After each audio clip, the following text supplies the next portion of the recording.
and welcome to How to Win the Lottery Season 2, Episode 9, Loner by Teddy Wayne. I'm Joey Lewandowski. I'm the man called Shreds. Hi, Shreds. Welcome back to this podcast. We are talking about Teddy Wayne 1999 on Twitter, at Teddy Wayne 1999. Just love that handle. This is a creepy book. Loner is the name of the book. I don't Loner. think you said I said Loner, but Teddy Wayne. It's creepy by design. Yeah. It reads like a thriller, right? Like a psychological thriller. Like the main character, David Federman. David Federman could be like a Thomas Harris character. Is it like Red Dragon? That's the... Yeah. So this is a book about entering a rising freshman class at Harvard University, where David Federman, on the first day of school, sees the most beautiful girl he's ever seen and becomes obsessed with her and stalks her to the end of the book, dating her roommate to get closer to her and basically being cringe and also just predatory in just about every way. It's a very short book, and I had to pace myself to not you said that Egg finished it before I even started, because I think you could probably read this in 2 hours. I finished it in 2 days, 2 sittings. Yeah, I sort of had to pace myself because I want to just enjoy this. I mean, I don't know if enjoy it is the right phrase, but it goes down very easy, especially after Giles and End Zone. Yeah. End Zone I love, but End Zone's still also a little bit, It's tenser. Yeah, this is just ay. It's like a 90s thriller. It is. It really reads like a Dean Koontz book or something like that. Yeah. Or Thomas Harris is the example I gave before. But what's interesting about it is that it is. I don't want to say that it's a slow burn, because you know from the beginning that this kid is unlikable. Yeah. Right? You texted me 2 chapters in and said this guy's terrible. I hate him. Yep. Because he has a very condescending attitude towards his parents, toward everyone, towards his his roommate, who seems like a perfectly nice guy that likes magic and is a bit of a physics dork, to the group of friends that immediately absorbs him, immediately says let's hang out, let's be cool. We're Matthews Marauders, because I guess Matthews Hall. They live in Matthews Hall. Yeah, and so they're he doesn't want to be associated with these people because they're dorks. Which he is too. And he, I think, rightly identifies, but wrongly reacts to, that these are all the kids who had no friends in high school, and they're we're going to fix that. And he's the same way, but still refuses it. I don't want to be part of that. Well, because he thinks that he's a, there's that joke about, capitalism thrives in America because everyone believes that they're temporarily embarrassed millionaires. Right, so they the working class fights for the rights of the ownership class because they believe that they will one day be ownership class. So this guy, he believes that he's a incredibly charismatic, funny, popular kid who has been wronged, and that he's only being seen as this nerd because of circumstance. When the reality is that he's not even a nerd, because those other kids are nerds, but they're all nice and likable and kind, and seem dorks, but I would totally be friends with all those kids. I would, no problem. Right. And they're nice enough to include David, even though they're just they probably also recognize that he's sort of terrible. Yeah. And I think that, the way the novel is written, it's in second person, I guess, because he's narrating it to you. Yeah. It's first person / second person, because it's right. And so you find out there's kind of a messy. I think it's a weird, because he in the opening chapter for second chapter or whatever, they're at this freshman caucus or whatever, and they're just he's Sarah comes over and he's then I saw her, then you were there or whatever. I'm Sarah? No, it's somebody different. Mm-hmm. There's Sarah who walks away, who he eventually dates, but then there's you. And weirdly, maybe not weirdly, have you watched or are you familiar with the Netflix TV series You? No. Do you know what's about it all or no? It's this, essentially. Okay. That there's this guy who sees a woman that he becomes obsessed with, and then finds out that she has a boyfriend, just like, I need to figure out how to get around that. And like, it's kind of like, it started, I think, on like Lifetime or something, and now it moved to Netflix, so like it got a little bit more like violent and stuff, but like, it's an obsessive stalker using social media to like get inside the mind and present himself as the perfect boyfriend, even though he's a sociopath. Yeah. And it's all narrated, and he's talking to you. And so like, it's the same thing. And this came out before, so I wonder if if this was an inspiration to that. Maybe, yeah. I think by the end, I don't know if it's fair to say, I think that David might be autistic, because he doesn't have emotions, he doesn't have feelings, he might just be a sociopath. And it feels like he tries to be contrite and tries to apologize, but we find out that that's just manipulation. He's not trying. He's not apologetic for anything. Yeah. Sarah correctly... The dork, his girlfriend. Yeah, correctly recognizes that he is incapable of human connection. Right. And he believes that he is capable of human connection because he believes that he has this deep connection with Veronica. Yeah. In the ultimate twist of the book, should we get to that? No, not yet. Don't get there yet. So, that's my favorite part of the book. Right. Yeah, that's the real like, oh my God. Right. So the most annoying thing about David, aside from the fact that he's a predator, is he's great at English and that's also like in You, the guy is a librarian, or he works at a bookstore. He like loves books and stuff. So it's very really this, because this guy, like, he loves reading, he loves writing. The most annoying thing I was saying though is he inverts words. It's pretty annoying. Yeah. And I was also kind of bummed that like the title Loner does not spell something backwards, even though it feels like that'd be the most obvious, like, you don't want to do that. I'm going to push back on the idea that he's great at English, which I think he's not. I think he's like he thinks he's great at English. Yeah. Again, he was like, he had that glowing letter of recommendation from his high school teacher, but it's like, we don't know the context of his high school. And also letters of recommendation, probably people inflate the truth a little bit. Yeah, exactly. And when we learn later on about him, like the things that he does submit, at first we think that maybe he is smart, because he says that smart thing about Ahab's Ahab's wound being representative of like masculinity, etc. And his teacher praises Moby him Dick, on it. yeah. But like immediately he conflates that with like, oh, this teacher thinks that I'm the smartest person at Harvard. I'm one of the top English students at Harvard. Like, he says that once or twice. And he refers to that teacher as the most important teacher at Harvard. And because he's at Harvard, the most important teacher in the country. Yeah. So he immediately like views himself as this person that has like an incredibly high intellectual standing because he's been complimented once in class by a teacher. And so uses that to try to make himself more appealing, provides an in for him to study with Veronica, who is a girl that is in that class with him. He's only in that class because Harvard has this thing, which I didn't know that they did. Is this real? I don't know. I assume it is, because there is, in the acknowledgement sections, there's a part where he's like, this person gave me all the information about Harvard.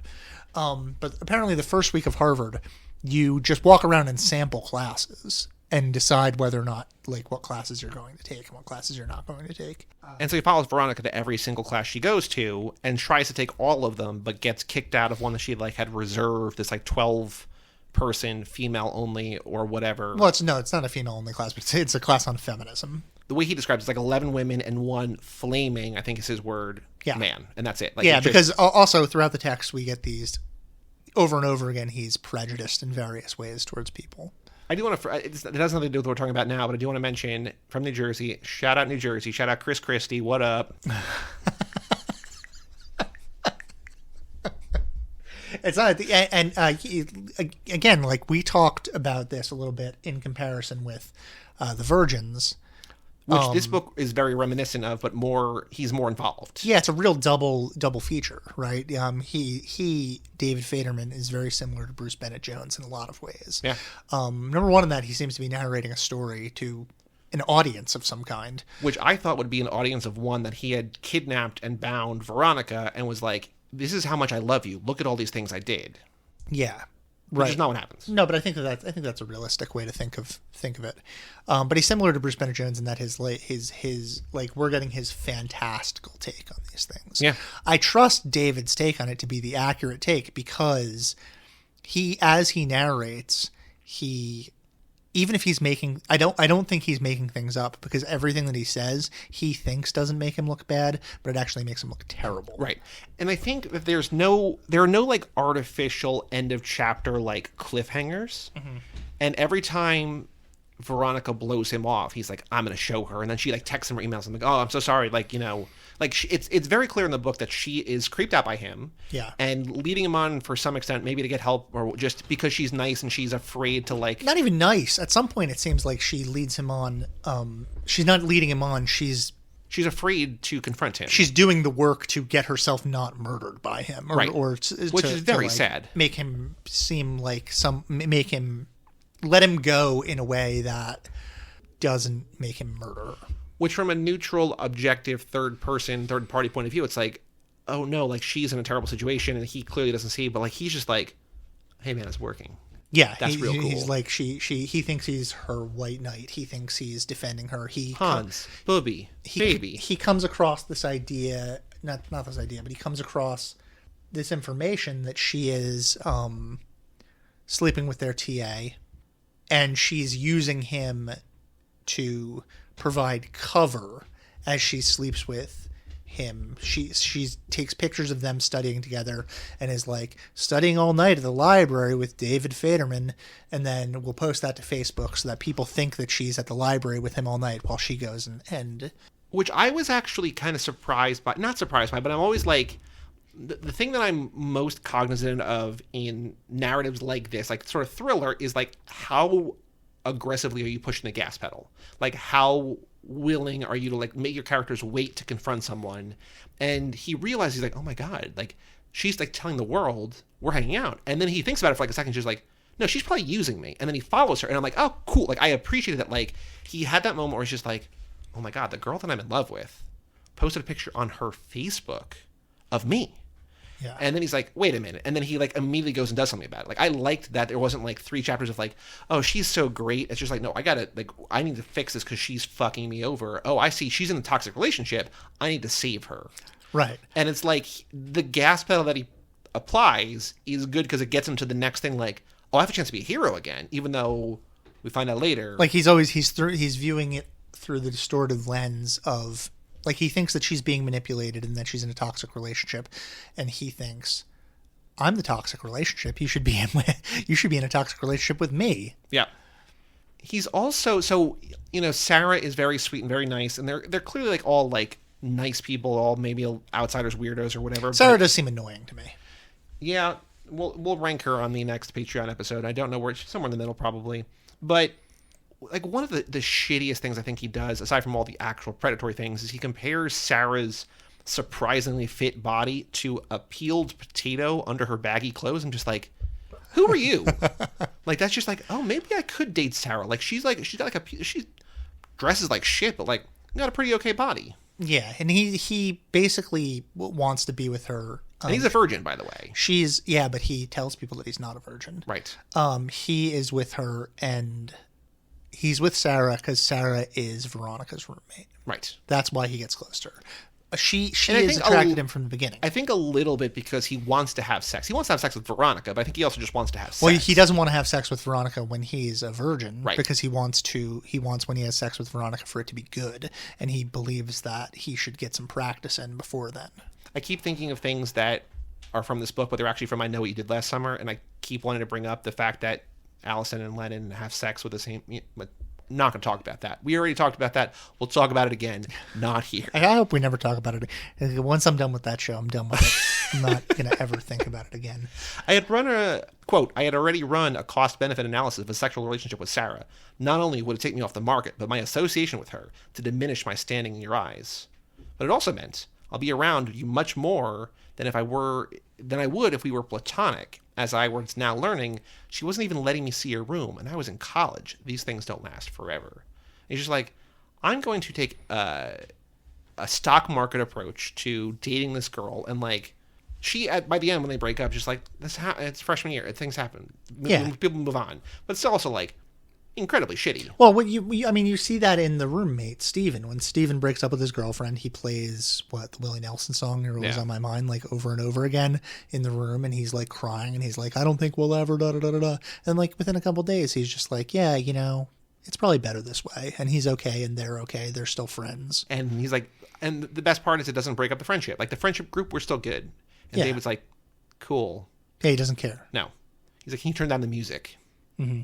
You wrote on Goodreads that you think this book is funny. I think it's funny, but I don't think it's laugh out loud funny. I think it's just like funny in like a kind of way. Oh yeah, it's funny in that he is consistently making a fool of himself, right? And we view him making a fool of himself, and we're in some ways rooting for his destruction, and you know, we root for his destruction with the hopes that it's not going to destroy the people around him, which of course it does. Yeah.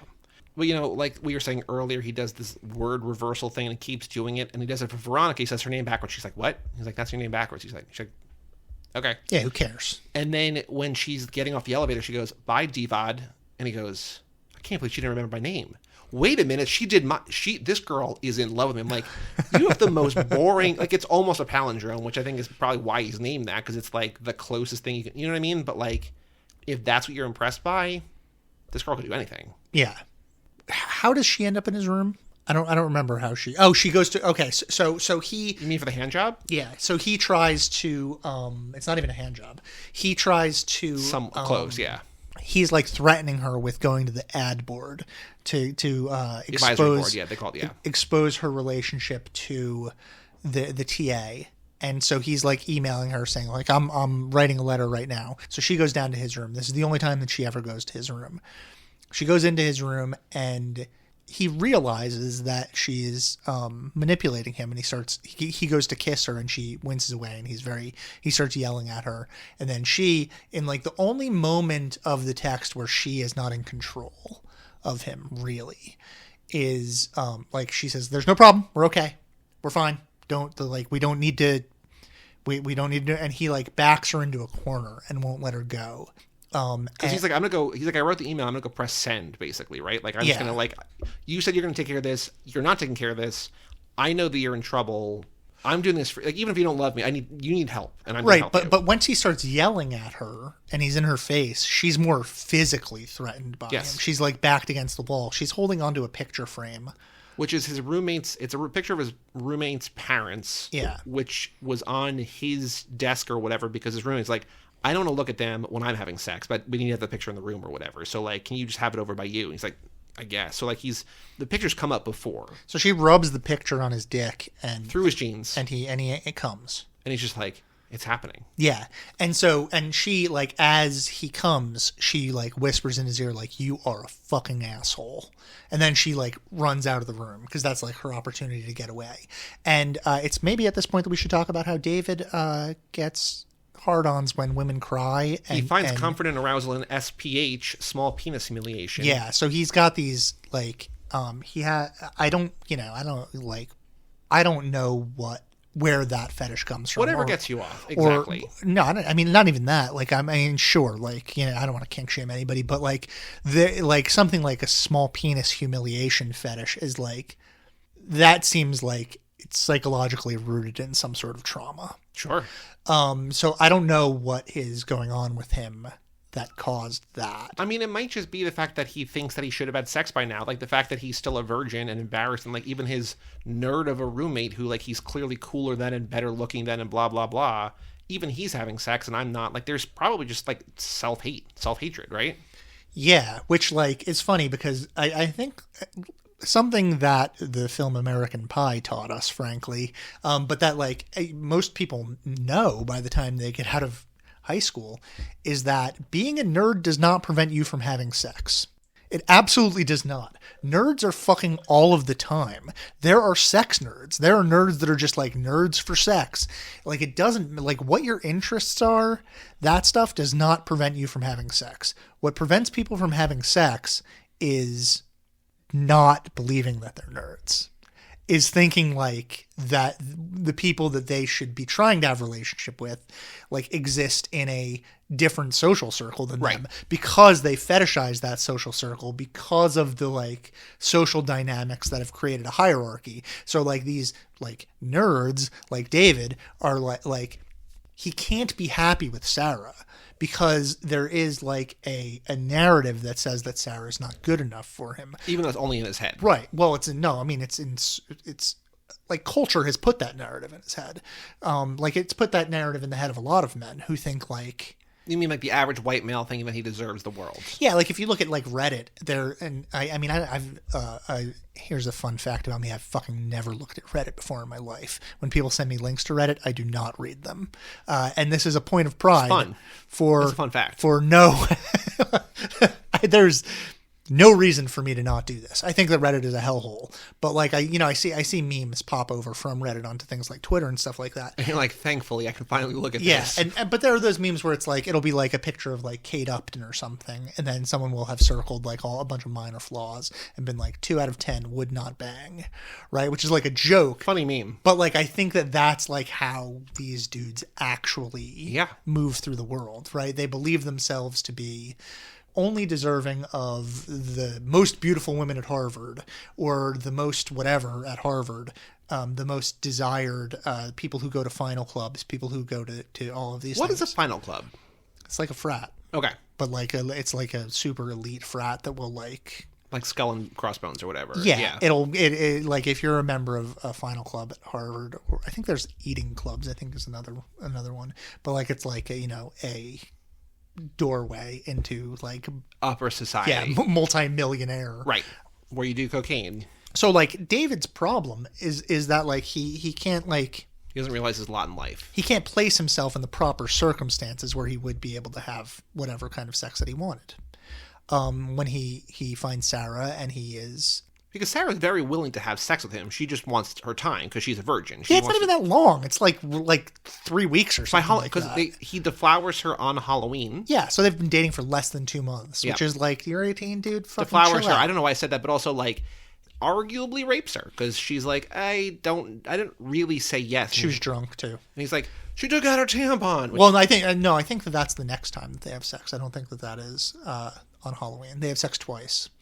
But so both times it was just like the second time he like wakes her up and then like kind of and he's like kind of choking her and he like is yelling because he wants Veronica to hear them having sex. I love fucking you. Yeah, and then he says I fucking love you. Yeah, I think he's having porn star sex. He's having porn like Pornhub sex, right? Like he's having the sex that online ready access to pornography has taught people, like that's how people have sex, right? Poisoned his brain because he has no sexual experience, right? If you have no sexual experience and then you have spent years watching pornography, especially the fetish pornography that he seems most drawn to, like it will like totally fucking distort you and make you like in your relationships with people like not be able to connect to them on an emotional level or on a Joey has 2 new cats, and that so there's a bunch of noise going on. It's the cats making noise, and then they just toppled something in the other room. Joey's gone into that room to fix things. I'm just here. I'm your humble servant. They call me Shred. That's the nickname that I didn't give myself that nickname. I've been nicknamed that by many cool people in my area because of my abilities with things like skateboarding. I'm a bit of a talented surfer. I like surfing. I like skateboarding. I have all the basically anything. If you're in your head thinking like, what is Shred good at? Like imagine stuff that people who are cool are good at, and then that's the thing that I'm also good at. So you're saying that you deserve a woman like Veronica? No. See, that's the thing is that Veronica. The populace that Shred occupies is not represented in this book. There is no... Shred would never apply to Harvard. There are no cool people in this book. There are only dorks and then rich dorks. Yeah. Like, if you're part of a fucking Harvard secret society... You suck. This might get both Joey and Shred murked, but like you should fuck yourself because you're the worst thing that ever happened to America. Like this is like we keep on and this is like I think on topic for the book because it's about like and it draws back to You Shall Know Our Velocity, which was only like the second or third book that we read last night. I think it was the third book that we read, The Unremarkable Male. Yeah. Harvard is this thing that like has taken up such a huge place in our society and allows completely unremarkable dorks to have such a massive amount of power, which he uses in this book.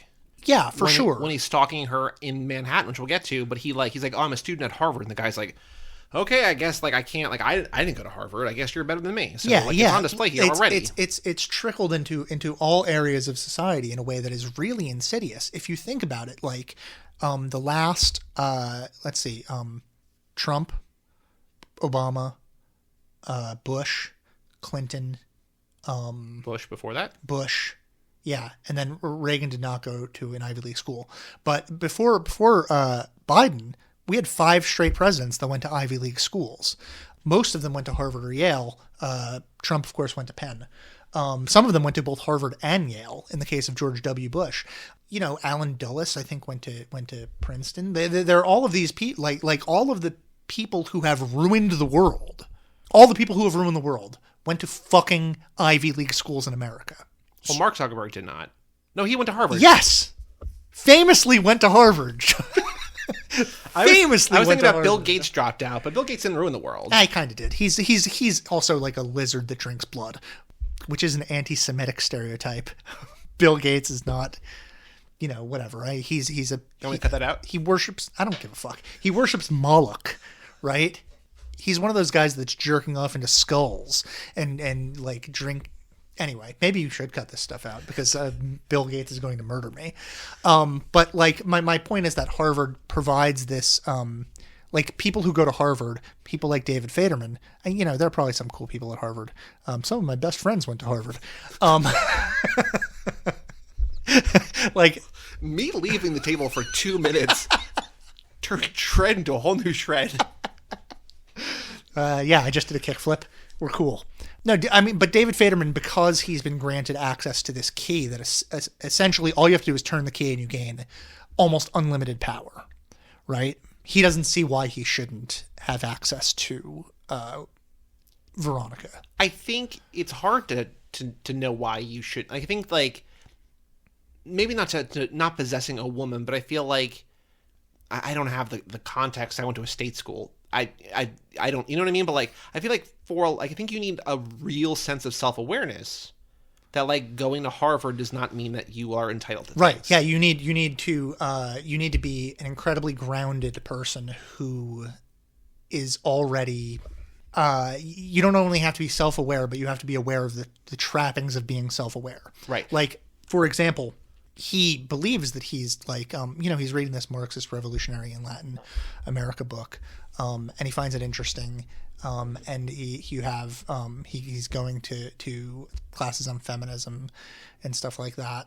And like Harvard as an institution, again, this is me just ranting against Harvard. But like the thing about these Ivy League schools is that they present things like classes on feminism and stuff like that, and provide this like social narrative that allows them to culturally enter the minds of everyone as being these forward-thinking progressive institutions. But the reality is that they're that is a shield to protect them from the awful things that they're doing, right? That is a shield that allows you to like move through it so that you can obtain the vocabulary of the progressives so that you can then, manipulate market trends in progressive ways, right? Yeah. It's capitalism manipulating Colin Kaepernick's narrative so that they can sell socks. Yep. What does that have to do with David? He's a piece of shit, like all those people I was think, talking about. And what I was saying before, like, I think that the self-awareness, like, I think, like, it's not just exclusively shitty people at Harvard who think they're entitled to things. I think probably even, like, normal people at Harvard are like, I went to Harvard. Like, what do you... Oh, yeah. I mean, that's, like, they make that joke in the book that, like, you can't get through a conversation with someone from Harvard without that person bringing up Harvard. They never call it college. They never call it whatever. They just say Harvard, which is like a joke about in the real world. If you run into someone from Harvard, they will mention that they went to Harvard within the first. Don't they say a school outside of Boston? Or no? Or is that just a joke about people who go to Harvard? Oh, I don't know. Maybe. I went to school outside of Boston. It's like, yeah, which one? School. Yeah.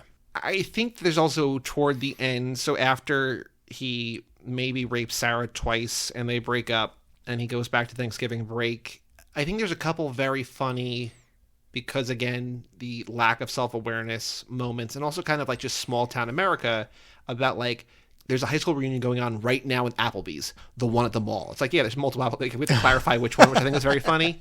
And I also think that, like, when he's talking to people toward the end of the book, like, he can't even get LGBTQ right. He puts the letters out of order. He calls it, like, BGLTQ or something. And, like, I wasn't sure if that was a joke or if that was something. I think that's just him, like, I'm trying to be, because he, like, tries to make jokes about being woke or whatever, and, like, they like thud. I think he, like, thinks that he's with it and, like, hip on things, but just can't even say it right. Yeah, he makes the joke about the guy being how you have to be flaming to be in that class, and then he realizes that the people that he's made the joke to are two gay men, and his joke falls flat because they're not in on his prejudice. Right.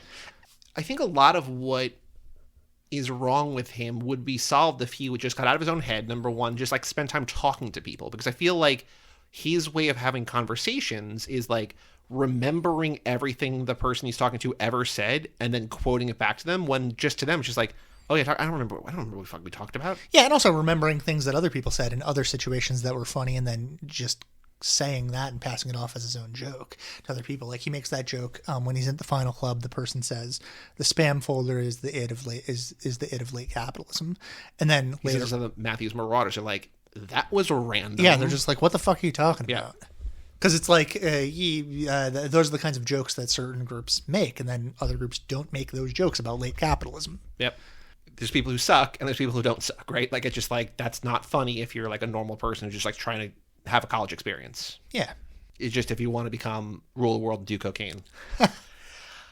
You want to talk about the twist? Yeah, so all semester long, he's basically volunteering to write papers for Veronica because A, he loves her, B, he thinks she's dumb, and C, he thinks he's a great writer. Her being dumb is hilarious. Like, the way that she sells her dumbness to him, like, by, like, essentially when she tries to write her own paper, it's like an 8th grader's version of a paper. She's like, kind of like rolling her eyes like, oh, haha, I'm so dumb.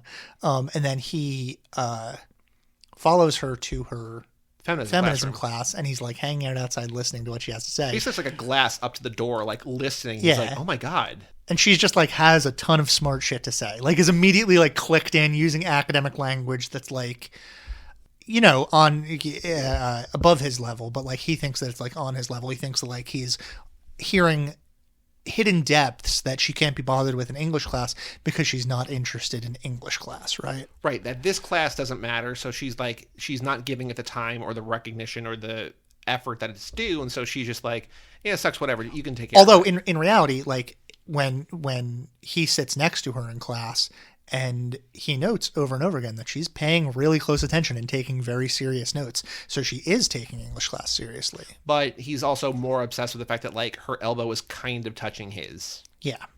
So he finds out he wants to see, because he spent all this time on her paper, and he turns it and he gives it to her or whatever, and she doesn't thank him. And he wants to, like, kind of just see what's up. Like, he goes and he wants to run into her again, right? He was like, I need another organic moment.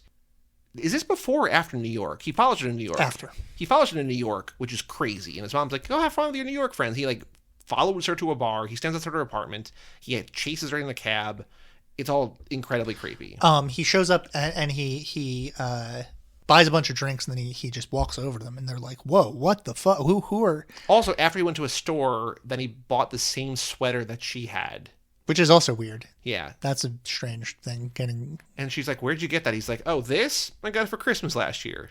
So they're like, oh yeah, pick me up these drinks. And he goes to get drinks for them, and then they all leave. And then he sends her Facebook messages, and he emails her from his Harvard account. He's like, the Facebook might not be going through. Just to let you know I'm on the wall. But like, what's important here is that he apparently hasn't noticed is that she has never given him her phone number. Yeah. He does not have her phone number. Right. I think there's a world in which his friends are like, or her friends are like, oh, it's a friend from college. And like, even if they're like, they don't like take a second to pick up on her signs, like, don't like, this guy is weird. They may be like, oh yeah, just come hang out. Like, you're Veronica's friend from college or whatever. But I would imagine that given the twist, she's probably very proud of what she's doing. And she's probably told these people exactly what it is. And then she like, well, we know that Suzanne, I think is her name, from her friend group at college, seems to know, because she's like, the famous David. Right. So I mean her high school friends in New York, but either way, her friends know what Veronica is doing, and they bail. They bail because she's like, or even if they don't know what she's doing, he goes to get the drinks, and she's probably like, "We have to get out of here. That guy's a fucking psycho." Yeah, and so she leaves, and when he comes back, he just like sends them a bunch of emails saying like, "Hey, where are you? What the hell?" And he drinks all 4 of their drinks, and then spends the night in like Penn Station or whatever, or Grand Central, and then goes home, whatever. So the twist is he wants to run into her one more time to get closure, essentially. He's like, how can I find her? Where can I find her? Because she moved out of her dorm. I know her schedule. Like, I know the syllabus. He still has the syllabus from all of her classes because he went to all of her classes. And he's like, final papers are due. I'm going to go wait for her outside the classroom. And he misses her, but he finds her paper. And her paper, and this is the best part of the book, her paper is, she finds out that she's codenamed them Alpha and Beta, which is perfect. That the TA is Alpha. And she's no, it's not the TA that's Alpha. It's just the boy. It's the other guy, yeah. Okay, that she's like, this guy very early, he was into me, and like I just wanted to, but I realized that he was not going to satisfy me. But I just want to see like what I could, like how I could fuck with him. But he's like a high quality male. He's someone that like he's a popular kid at Harvard who's probably an athlete or is very wealthy, and like to be in a relationship with him means to have a successful future. Right. Like she would be upwardly mobile, both socially and he's a senior and she's a freshman. Yep. So she's socially upwardly mobile and possibly class-wise upwardly mobile, interacting with this alpha male. And she realizes that she does not have anybody to compare this to. She's no controlled, basically. And so she realizes when David is obsessed with her, she's like, okay, so he's going to be Beta. And which also this comes out in 2016, the year Trump gets elected, and Beta's, soy boy, all that sort of like it's the word is in the lexicon. Sure, yeah. And she's like, I want to see how much I could use this guy who clearly wants to fuck me, and I'm not going to let him. I'm just going to see how far I can get with it. Yeah. And the answer is really far. And she talks about how his papers are shitty. and she's like, I want to be clear. I did not turn those in. I wrote my own papers before time. And she's just like, his papers are using, stilted language. His ideas are really like overwrought. His prose style is very like purple. Like it's brutal reading it because she's like pinpointing all the things that he thinks that he's great at, yep. and that he thinks he's superior to her, and she's just like, yeah, no, all of this stuff he's not even good at the things that he thinks he's good at. And then he says in the book, quote, insert an empty page for my restroom stall silence, printer. And there's 2 blank pages, which is very funny. Yeah. And then Beta, that's all I was to you. Beta, that's all I was. And he gets real mad. Understandably so, but also he deserved it. Yeah, it's interesting because like Veronica has now done something objectively terrible.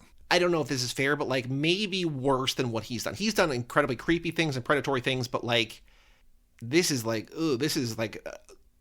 they're both gaslighting in different ways, kind of, right? To a point, to this point, you can make the argument that she's as bad as him. Yeah. I guess. But maybe not, because to this point, when this happens, it's awesome. Yeah, it's great. Well, because David sucks, and we've spent like 180 pages in his head. So you're just like, we know he sucks. So you're just like, I want this guy to like go down. But we also know, and there's something like again, yeah, it's manipulative and it's bad, objectively terrible. But there's also something like really funny about what she's doing. Yeah. And there's something that like I'm gonna say she's not on the same level as him as far as badness is concerned. I would hang out with Veronica. Well, because she's real hot. Not even forget all that stuff. Like I would like she seems. This is a funny thing to do. It's a mean thing to do. Yeah. And it's something that if someone were doing it, I would be uncomfortable with it. But at the same time, it's like. I think of all the people in the book, and we will go into this on more detail in our next Patreon exclusive bonus episode, patreon.com/lotterypod. Everybody else kind of sucks in different ways. Veronica also sucks, but she's just like a notch above the rest, right? Yeah, we're also enculturated to think of Veronica as being cool because she's good looking and she hangs out with the right people and she's smart and all of these things. So like I might be falling into that trap too of like, well, it's more forgivable for her to do things like that, but she's still being a Harvard person, right? She's still her teacher rejected her essay and her premise. David's like, I want closure. And for like half a page, you're like, oh, closure with Sarah, because he, like, the first step is he wants to mend things with Sarah. He sends her, like, what seems genuinely conciliatory. Well, it also appears like maybe he's learned something Right. from Veronica essentially beating him up with this essay. Also, I think, like, that from the way that the narrative is written and the way he's narrating it, he's probably going to survive the narrative. So, like, he's going to make it out okay. Like, he might be in jail or something, but he's not going to get killed, or, like, he's not going to be... There is one part that is really great. There's one part that makes you feel for him a little bit, or at least made me feel for him. And it's when he goes to the bridge where Quentin Compson kills himself in The Sound of the Fury. And he calls his mom, and he's kind of crying. And she's like, "What's wrong? Is it about a girl?" She's so distracted. And he's like, "Yeah, there's a girl." And she's like, "What about this girl?" And he's like, "She didn't like me back." And it's like said in such a childish way that it's like, rejection is tough. Because this is a part of the book where I thought he might kill himself. I mean, I don't think he's going to, based, again, on how it's written, but, like, he seems like he could kill himself. Yeah. I don't, I have sympathy for these things, but, like, and rejection is tough. But, like, if you're a freshman in college and you can't handle a girl saying no to you, that's on you. That's not on the girl. Right. I understand that he's incredibly hurt by her paper. Like, it makes sense to be incredibly hurt by the paper. But that paper is only made... And okay, here's why I sympathize with Veronica in a way that I don't sympathize with David. That paper is only made possible by David's shittiness. Yeah. He would not, like he's... Well, the paper would have happened, but he would not have been part of it. Yeah, he's only a victim in the paper because of his sense of entitlement. And I think that's one way in which, like, Veronica's shittiness toward Alpha reflects poorly on her, I think, because this is just a guy who, like, sucks, but I don't think... Yeah, I don't have sympathy for that guy either, because he's, again, Harvard rich guy with... But he, in the dynamic between the two of them, between Alpha and Veronica, I feel like Veronica is the more aggressor, in a way, because, like, he just sucks, but she's like, I'm gonna shame this guy. He sucks. Yeah. I'm gonna shine a light on him. It's just like, I'm like normal suck. Like, I'm just a shitty guy. Like, right. Look around. Like, throw a stone, you could hit a guy who sucks, like me. But David, there's, like, the equal to shittiness. So I think, like, I don't know. Yeah. So David enables the shittiness to him. I'm victim blaming David here. David's the victim of this paper, but it's the paper. He's only a victim because he has, like, presented himself in a way that allows himself to be victimized. So he mends things with Sarah, and he's like, I want to get back with you. And she's like, what? I need time to think about that. But he only does these things enough to, like, basically... So she will respond to his texts and give him kind of the information he needs. And he finds out that night, or some night soon, I think it's that night or whatever, that Veronica is moving out of her room, and that their friend Layla, I think, is moving into the room. But all three of them are going to be there or something, and, like, he's like, I know where Veronica's going to be. Like, this is the last night I definitively know where she's going to be. And you're like, oh no, something very bad's about to happen. Yeah. And so he manipulates it in such a way that he gets a key to the room, so that he doesn't. She doesn't give him a key. She gives him a key to do something, and then he swaps his room key for her room key. He volunteers to help Layla move in. Yeah. Because she has nobody, like, there's nobody around. Sarah's busy or whatever, and he's like, I can do it. Oh, fine. Like, I so want to get back with you that I'll help your roommate, your friend, move in. She's like, really? She's like, yeah, okay. Yeah, so he gets into the room, and then he goes into Veronica's room, and he gets in the closet and sits there for hours. Sits on the floor for hours in total silence. Even turns off his phone, so that there's nothing, and he waits for her to come home. And then she comes home, and she... drunkenly passes out, at which point he rapes her. Yep. How unjust the world is that some people can buy, on consumerist impulse, silk bathrobe belts with their initials on them, and some people can buy them only without initials, and some people can't buy them at all. Well, this is something that we didn't talk about, the silk bathroom belt yet. He steals her belt, cuts off the monogrammed end, keeps it in his pocket, and uses the rest of the belt to jerk off. Yeah. And it's also very funny. He tries to edge himself and can't even control himself. Just like he's that much of an incel. And the irony of what he just said, that's a quote from him, right? Yep. Is that for Christmas he got monogrammed slippers. Yep. From his parents. So he's not any better than this person that he is presenting as, like, a totem of what's unfair with the world, that she's, like, so privileged that she has this silk bathrobe monogrammed, but he just got monogrammed slippers for Christmas. And then the book takes a turn. Well, while he's raping her, Sarah comes in and frees her. Yeah. And they both run out. Yeah. Go ahead. And he doesn't try to run. He's just like, I'm going to just lay down in this bed because I did the action. I'm willing to accept the responsibility. There's also part of him where he's like, I'm not going to leave a mark. I'm so in, like, I think as the book goes on, his self-esteem keeps taking hits in one way or another. He's just like, this guy who's not even real is remembered forever here at Harvard. Nobody's going to remember me. Nobody even knows my name. Yeah, David wasn't here is the thing that he wants to write on the bathroom stall. And so he's like, this is going to give me notoriety. Then not only did I have sex with Veronica, but people are going to remember me for it. And so he's like, not only am I willing to take the blame, but I want to take the blame because like I'm going to be the one who raped the hot girl at Harvard. And like I'm going to be known internationally. Yeah, and then he doesn't take the blame for it. Well, for like 2 pages, he does. And it's just like, the Paris tabloid says this and the London tabloid says this. It becomes a sensational thing. It's like, then none of that happens. Yeah, none of that does happen because what happens is like the book turns towards a very depressing kind of realism, yep. Which is that he says that they were having BDSM sex. Her paper is evidence that she had been manipulating him in a sexual way. Sarah consented enough. And it's also he said, she said. And sent him a text message afterwards saying that she was thinking of him in a way that was not unkind. Yep. So there are all of these things that create quote unquote reasonable doubt in the mind of society, right? Which is what, that's what rape culture is. That's the story that we hear over and over again. I forget what happens with Veronica. Does she stay at Harvard? I think so, because he's like, he wants to bring her to court. Or he wants to like go on trial, like have her testify against him. And his parents are like, they're offering you a deal, even if you're like 95% going to win. Like you can't take that chance. Like you need to. And like the only bad thing, quote unquote, only bad thing that happens to him is he gets kicked out of Harvard. Right. He ends up going to community college and crushing it there because he got into Harvard. Of course, he's going to crush it at community college. Yeah. But yeah, Veronica, like she's never even named. He's named in the paper or whatever. But then at the end, I think does the book end on him in the police car, and he like sits up straight like here, like, oh, that's David Federman. He's the one who raped. And just like, no, they don't know. They don't say David Federman. No, I know, but that's what he's hoping for. Yeah. And they're like, I don't know, he's just some guy who lives in the dorm. Yeah, they're like, I don't know who that is. He's in my hall.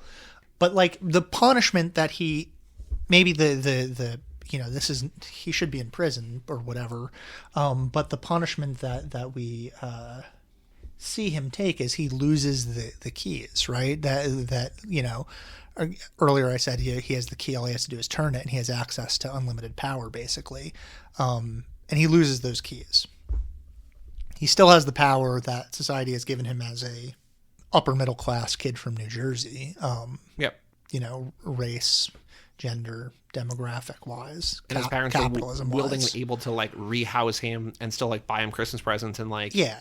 Yeah. So he still has all that power, which is not insignificant. But he's been denied the power that, like Bill Clinton has, like because or any other number of all-time ghoul has, that, like the people who went to Harvard. It's been a very political episode here. You want to read Meg's email? Yeah, let's hear it. She's going to spend her whole email talking about how much she loves Bill Clinton and Harvard and all those things. We have an email address, lottery@cageclub.me. If you read this book or any book, write in. We'll read on the next episode. Egg says, I'm sending this email in early to make up for my almost late email about Endzone. Because I was saying, I don't remember if I said it on air or not, but I was just like, you only had like an hour before Bob got here.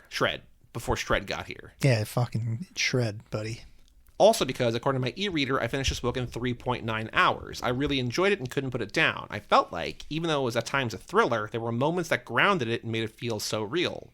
The Matthews Marauders, his group of friends, or sort of friends, they want to be friends, felt like they were inspired by the friends I had my freshman year of college. Most of the dialogue that the mom had in the beginning was great, like when she's talking to Gary and then part of the way through says green light to his dad.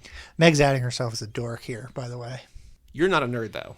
It's very clear that I'm not a nerd. I don't know. I don't know how this keeps coming up. Nerds don't do kickflips. I'm not, and nobody has ever called me a nerd. I'm obviously not a nerd. And when people do call me a nerd, I tell them immediately, I am not a nerd. If you haven't already discussed it, I'm curious how effective you both found the use of the second person perspective. As a woman who was a little reminded of a person or two she knew in college, the second person perspective was very effective and chilling. I started getting worried partway through that Veronica was captured or something, what I said, and what I thought, and Dave was taunting her with continual use of second-person perspective. Yeah, it's interesting because second person perspective is usually meant to put us in the That he's talking to us. yeah, the you is usually like if you think of Bright Lights Big City, it puts us in an immediately empathic position because essentially it is us dealing with all of these circumstances. We're allowed to insert ourselves directly. In this case, it's not using it in an empathic way. It's using it in a way that is distanced, but I think also, I don't think it's a mistake that you and Meg both reacted that way, thinking that he was speaking to a captive. So I guess the question is, and I don't know if it actually needs or has an answer, but he's dictating all of this to Veronica, and he dictates part of it to a printer, leave a blank space. So who is he telling the story to? I think he's writing their story down, and he's printing it out, and maybe he's going to give it to her as a letter or something. But his mom is like, don't do that, because that is very incriminating. I like the slow reveal of the narrator going from creepy, naive boy to being a total psycho. I had a modicum of sympathy for David at the very beginning, but everything he said just ate away at it until I was rooting for him to get caught. It was interesting he framed himself as the one getting plagiarized from, parentheses, when he wrote Veronica's papers. But then there are a ton of moments where he's the one doing the plagiarism to those around him. For example, he uses what he heard in the gender studies class in order to impress Sarah. Yeah, absolutely. That's what we said before. That's a great note. It's his memory. It's just like he's aping people. It's just like J from C. Yeah, and we can't talk about that here. And Sarah is like, "Wow, that's really insightful." And you're like, you don't usually get that from men. You've got hidden depths, and it's just like he's just repeating something that he heard in class, which is like largely how academia goes. She's also very activist-y, which I think he looks down upon. She is. He literally wipes his cum with like. But she is annoying. Oh yeah, like the way that she presents that activist stuff is like in a way that's not meant to, like, I don't have the sense that there's any praxis to her activism, but that her like political positions are a way of creating an identity for herself that like you never hear about her doing anything in the book. It's all I not fear, but I think you might have a different answer to this. But if you were dating someone for like 2 weeks and she's like, you need to read this 500-page book on Marxism, like, you'd be like, no, I don't think we're dating anymore. No, that's not something I would be fine with that. That's, I know, but you love Marxism and reading, so you're not the target demo. Yeah, but yeah, I mean, I don't know, like that is like trying to get people to read your stuff. You're trying to get people to read books that you like when you first getting to know them is part of relationship building. I would not want to read that book. Yeah, I don't know that I actually would end up reading it, but like I wouldn't mind someone suggesting it to me. But it's like she does that, like that. This happens over and over again. She has like lots of different ways that are like subtly shaming other people for their lack of political point of view or whatever. Yep. It was insanely satisfying to me when I got to the part where you, as the reader, realized that Veronica was playing him the whole time. And although he, quote, got away with the attempted rape on paper. Attempted rape? I think it's a straight up rape. I think there's penetration. It's not, yeah. There's a little bit of satisfaction in that he is wasting away at a community college with no real future. Ooh. Wow. That's real snobby, Meg. Nerd. As a community college, well, I didn't graduate from community college, but I went to community college. She's an elitist nerd, is what we're finding out. I was so glad David got a B- on that Emily Dickinson paper about the self as Staffridge. In my notes when it first came up, I wrote hard disagree. Meg is a Emily Dickinson scholar. I don't know if that's something that's. Egg, have you watched the Haley Steinfeld show Dickinson on Apple TV Plus? Let me know, or let Bob know probably, and then he can tell me. I don't think that she has, but. Even though she can Instagram DM me, she sends 100% of messages to me through you. Which I don't mind. It's just weird, but it's fine. It's not weird. Whatever. This book felt like it was the same soul as The Virgins, yes. Bruce and David are both pretty gross, obsessive. Gross, that's fun too. Gross, obsessive, dismissive of the people who are willing to be their friends and perpetrators of sexual assault. While Bruce succeeds in his, we get more insight into David as a character, and so, in my opinion, he comes across as more manipulative in his thoughts and actions. But which one do you guys think is worse? Who do I think is worse, Bruce or David? Yeah. Splitting hairs. I mean, they're both horrific people. Yep. Probably David is worse. I think they both suck because they're both rapists, Meg. That's where I come down on this. Loner also kind of reminded me of the book The Silent Patient, so I'd suggest that one if you guys like this one. Do you know The Silent Patient? Don't know. That's a book I think is better to go in blind for, so that's all I'll say about that. Okay. I assumed something about someone in a hospital and they're silent. Novel by Alex Michaelides. Okay. Came out in 2019. Okay. Thanks, Egg. So a brief wrap-up. Egg is a nerd and a elitist. Snob. And anti-women. Well, let's... Which rapist do you like more?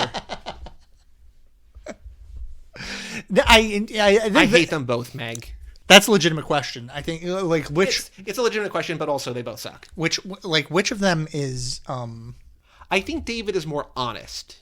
I think David is also more realistic. I feel like I've known David's before, and even the things that David does that are creepy are an order of creepy that follows a path through which most of us have traveled, right? Like, which is to say that, like, I don't think that it's weird or uncommon, or maybe it is now. I don't know. It's been a while since but like, I feel like when I was in college and stuff, if you meet someone and you like them, it wasn't that weird to look at their Facebook.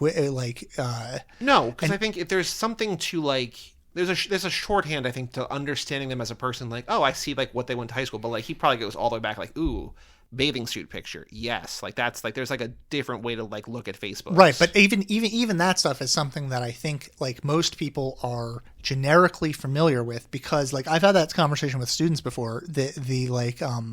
The embarrassment of faving an old pic on Instagram. Like, they would tell me about, like, if you scroll back, like, years or something and then fave an old pic, it's really, really bizarre. But people do that. People, like, look through, because, like, we're interested in other people's lives. So, like, David's level of stalking is... I think that David is scarier. He's a scarier person because he's a person that skews a lot closer to how these things happen in real life. Bruce Bennett-Jones is... Okay, I'll let you talk. I was going to say Bruce Bennett-Jones is written by America's second greatest writer, though, so... We love Pamela. I think David is... I think it comes back to what we talked about on that episode and earlier here. I think because we believe this narrative... It's hard to compare the two because we don't believe the Virgin's narrative. That's because true. That's yeah, so yeah. much. It's just manufactured, Mm-hmm. and they're both rapists. They're both terrible people. But I feel like this, we know exactly. Like, we're not surprised by anything in this other than the twist from Veronica, which I think is why that works so well. That, like, from the beginning, you're like, wait, hold on, this dude's not in the room. How does he know what's going on? Right. So, like, it's a different. I think it's genuinely hard to compare them. They both suck, though. It's like, for sure. Do you want someone who is like more of an almost? They're both real outsiders, but I feel like Bruce is maybe even more of an outsider who's just like he's so in it. They're both in their head. I don't know. David is more of a threat. I think of David as more of a threat than Bruce. Bruce is opportunistic, but David is like scheming. Yeah. If you want to email in lottery@cageclub.me. Did you think about casting? Think about adapt because I think you could easily adapt this to a movie. Yeah, it feels very easily adaptable. What if he did in the 90s with Josh Hartnett as David? No, I hate Josh Hartnett, and that guy sucks. I try to think of people. I think the issue that we're having is always we're going to cast people who are 30 because we don't know high schoolers. Anybody from I Know What You Did Last Summer, will they fit in here? The main dude could kind of be... Yeah, that's actually good. That's a pretty good David Federman. Yeah. And Madison Eisman could play Veronica. Yeah. Maybe. None of the other ones are frumpy enough to play Sarah. Not that Sarah's frumpy, but it's just like they're all TV hot. You can get 1 million people to play Sarah. I don't know. Yeah, I don't know. You can just round out your casts of Euphorias and I Know What You Did Last Summer. Any of the teen shows that are going on right now. Do you have an idea, like who would direct it, or a movie that would feel like it would probably? I mean, like I kept thinking of like sort of like these '90s college thrillers, like Swim Fan, or is Josh Hartnett in that?